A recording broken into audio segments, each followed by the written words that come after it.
Five Nights at Freddy's Sister Location is one of the more controversial games in its series, especially as of late. People are saying that it feels more like a movie than a game, that it doesn't have any replay value, and especially that it's the game where FNAF's story became absurd beyond suspension of disbelief.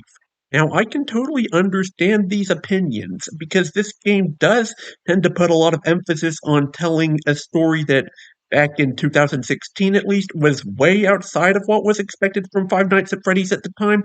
And to be honest, I don't really feel a lot of motivation to go back to the first four nights after Night 4's clusterfuck of gameplay.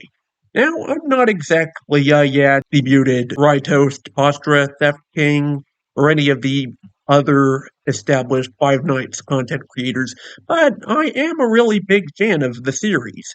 The only mainline games I haven't played yet are Five Nights at Freddy's 3 and the two Help Wanted games. In fact, I just recently picked up Ultimate Custom Night and I might show off some gameplay eventually.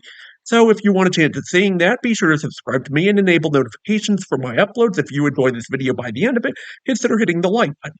Sister Location does have a lot of problems, especially with how unfair some of the gameplay is. Did I mention Night 4? Yeah, fuck Night 4.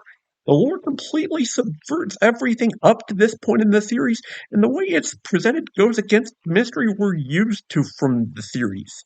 But Sister Location is not a bad game. It's just not what FNAF fans were used to when it came out, and it's not what a lot of people think of when they think of the series. Honestly, I had fun with a lot of the game, even if I had to rely on strategies other people came up with. While the storytelling does get rid of a lot of the mystery that the series is known for, I think it makes up for that in how well the story is presented. Even if it is the most absurd premise the series had up to that point, even then, it tells a complete story, a consistent story. It gives you two satisfying alternate endings. I'd be lying if I said that Night 4 was completely irredeemable.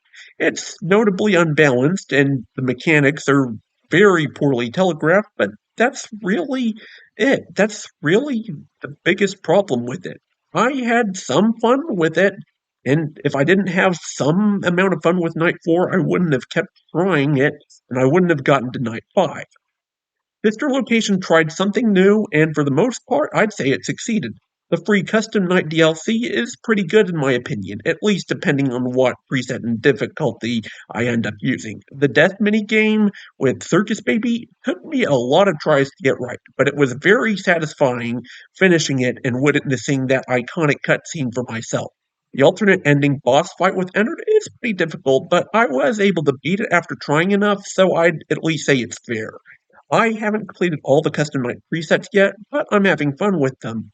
Now, it might be a stretch calling this game the masterpiece it was once hailed at, but it's definitely not the monotonous and overly cinematic snooze fest that people make it out to be. Anyway, these are my thoughts on Five Nights at Freddy's Sister Location. Not a masterpiece, not a dumpster fire.